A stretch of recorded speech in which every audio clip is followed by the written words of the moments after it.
Bismillahirrahmanirrahim.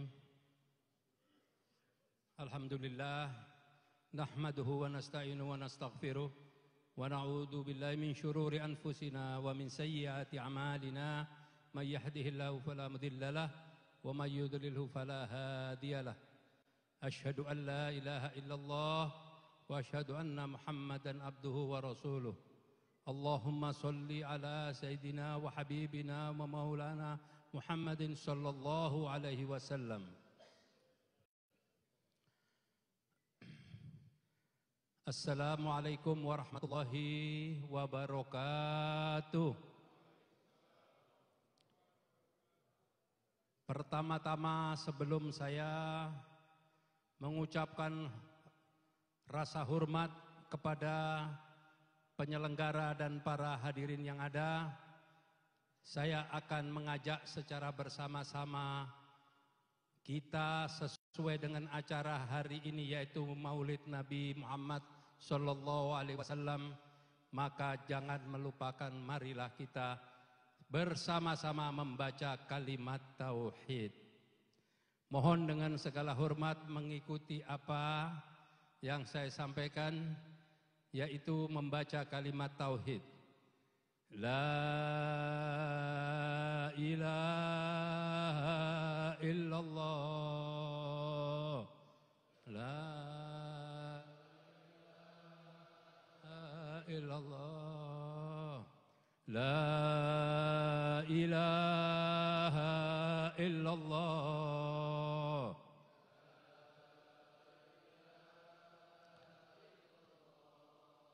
La ilaha illallah.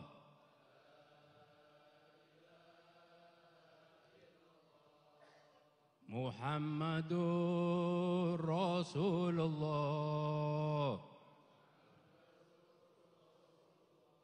Sallu ala nabi. Takbir. Allahu takbir. Takbir.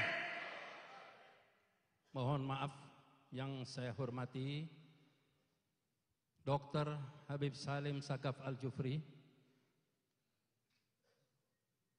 dan Bapak Presiden Partai Keadilan Sejahtera, yaitu Muhammad Sohibul Iman, Bapak Sekjen Mustafa Kamal, dan Bapak Bendahara Umum, serta yang saya hormati Bapak Hidayat Nur Wahid, serta selaku Wakil Ketua MPR dan anggota Majelis Syuro.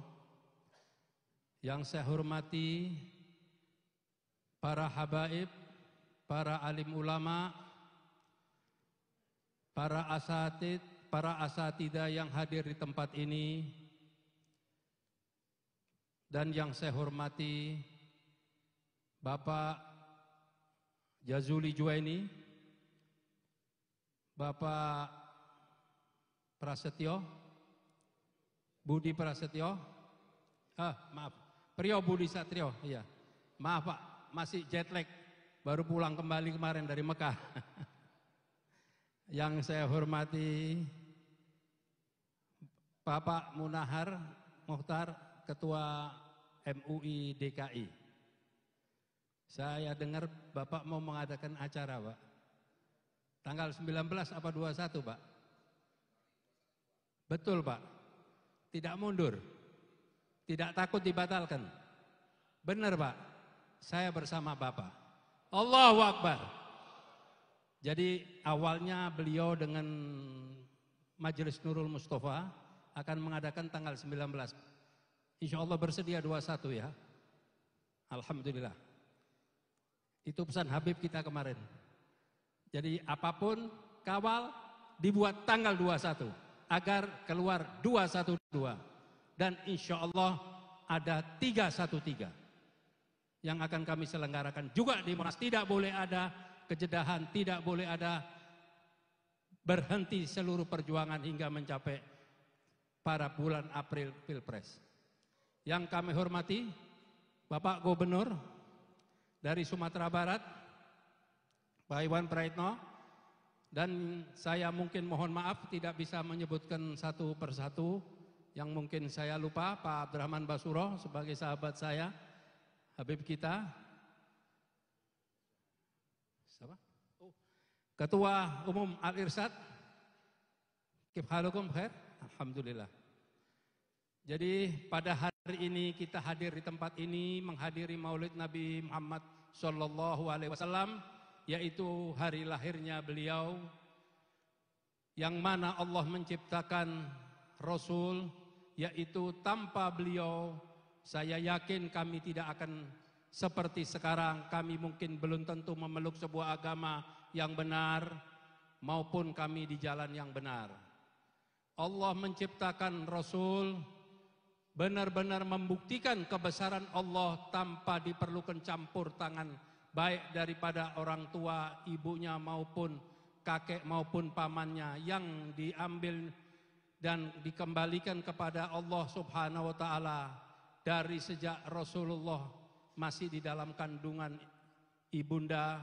Rasulullah sudah menjadi yatim dan baru berusia sekitar 6 tahun Rasulullah sudah kehilangan seorang ayah, dan seterusnya dan seterusnya. Yang perlu kita lakukan saat ini yaitu menteladani benar-benar apa yang telah diamalkan dan dijalankan oleh Rasulullah. Jangan hanya cuman kita hadir di acara-acara maulid, tapi kita tidak menjalankan sunnah-sunnah Rasulnya.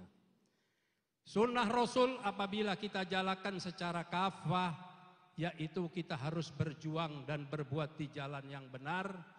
Kita harus berjuang di jalan yang tepat. Kita harus memenangkan seorang pemimpin-pemimpin yang berpihak kepada umat Islam, tapi bukan pemimpin yang akan menghabisi umat Islam. Kenapa saya menyampaikan begini? Saya juga yakin di seberang sana banyak dan lebih banyak yang mengaku sebagai umat Islam, tapi berjuang untuk memenangkan pemimpin dan golongannya yang akan menghancurkan dan akan menghabisi umat Islam khususnya di Indonesia. Ini sangat ironis. Saya yakin insya Allah Partai Keadilan Sejahtera mempunyai satu prinsip, mempunyai satu keyakinan dan satu keberanian untuk di 2019 nantinya akan menjadi suara yang bisa menyalurkan suara dan aspirasi-aspirasi umat Islam. Kami tidak akan lagi seperti kejadian-kejadian kemarin, di saat kami membutuhkan saluran, di saat kami membutuhkan jalan yang terbaik, kita menyalurkan aspirasi kami melalui parlemen. Ternyata di parlemen kami hanya ditemui, kami hanya ditampung, tapi tidak ada satu tindak nyata dari semua yang kami keluhkan dan apa yang kami alami.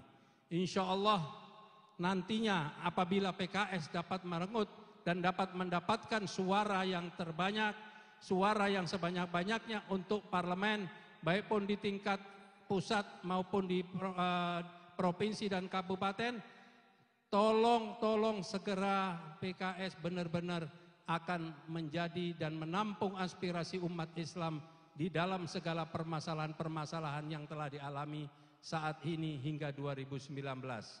Agar nantinya suara umat Islam yang akan mengarah kepada Partai Keadilan Sejahtera benar-benar tidak ada keraguan-raguan. Khususnya para habaib, para alim ulama, tolong bukakanlah pintu yang sebesar-besarnya. Berikan kesempatan yang sebesar-besarnya kepada Partai Keadilan Sejahtera. Kita lupakan, kita tinggalkan keraguan-keraguan kita, pertanyaan-pertanyaan kita, atau pemikiran-pemikiran yang belum jelas terhadap Partai Keadilan Sejahtera. Berilah kepercayaan saat ini dan kita akan kawal hingga nantinya apakah benar-benar PKS akan mengemban amanat umat Islam atau hanya sekedar membutuhkan di saat menjelang pemilu. Tapi saya masih punya keyakinan yang sebesar-besarnya, insya Allah PKS tidak akan keluar dari keinginan umat Islam yang ada. Kenapa saya menyampaikan hal ini di dalam acara maulid ini? Karena saya baru kemarin pagi kembali dari Mekah. Sebanyak 3 malam saya membicarakan dan mendiskusikan dengan Habib Rizik di sana. Ternyata beban beliau tidak kalah beratnya, sama dengan beban beliau saat ada di Indonesia. Bayangkan kalau kemarin dari semenjak 4.11 korbannya 165 para ulama, para kiai, para asatid dan para habaib. Apakah itu masih bisa dibilang tidak memusuhi umat Islam? Apakah masih bilang tidak melakukan kriminalisasi? Saya saksi hidup di rumah sakit Budi Asi, 165 orang saya punya dokumen, saya punya foto, bahkan gas air mata selongsongnya saya masih punya, yaitu yang warna merah yang high explosive. Di mana nalar dan di mana naluri seorang pimpinan sebuah negara melihat para ulama dan para umat Islam yang sedang memperjuangkan keadilan mendapat perlakuan semacam itu. Itu yang saya sampai hari ini bersama teman-teman tidak mengerti apa yang ada di pikiran pada partai-partai, tokoh-tokoh yang mengaku umat Islam, yang mengaku ngerti agama, yang mengaku sebagai kiai, tapi masih mau memberikan kesempatan kepada mereka-mereka. Apakah kurang referensi siapa di belakang mereka? Orang yang jelas bengis, orang yang jelas kejam, orang yang jelas sadis, bahkan menghabisi umat Islam sudah ratusan orang tanpa ada merasa menyesal.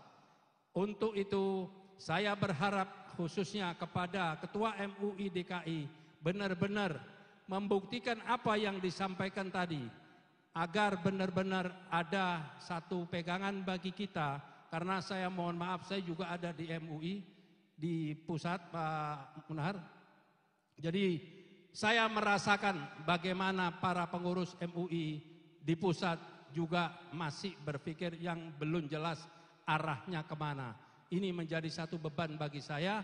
Kalau sebuah lembaga mewakili umat Islam selevel Majelis Ulama Indonesia saja masih mempunyai keraguan dan masih memberikan kesempatan kepada pemimpin-pemimpin yang belum jelas apa dan bagaimana keberpihakannya kepada umat Islam, tapi sudah jelas perlakuannya terhadap umat Islam. Untuk itu saya tidak akan terlalu panjang menyampaikan hal-hal yang lain, insya Allah akan disampaikan oleh yang lain, tapi yang saya sangat berharap menyampaikan amanat Habibuna Muhammad Rizik Syihab agar PKS benar-benar menjadi partai yang bisa menjadi tulang punggung umat Islam, menyampaikan aspirasi umat Islam. Insya Allah apa yang kami harapkan ini akan diwujudkan dan akan diperjuangkan oleh PKS, karena kami ini punya keterbatasan yang sangat besar.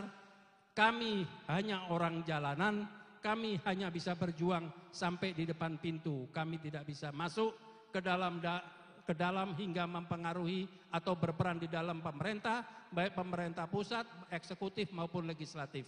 Jadi kami sangat tergantung pada partai-partai bersama kami, termasuk Partai Berkarya yang nantinya juga akan mendukung paslon nomor 2. Jadi tidak ada tedeng aling-aling, tidak ada keraguan-keraguan bagi kami. Jelas kami sekarang berpihak di paslon nomor 2. Takbir! Allahu Akbar! Takbir! Takbir! Tapi jangan lupakan parlemennya harus dipenuhi dengan Partai PKS dan Partai Berkarya. Terima kasih. Wabillahi taufiq wal hidayah. Wassalamualaikum warahmatullahi wabarakatuh.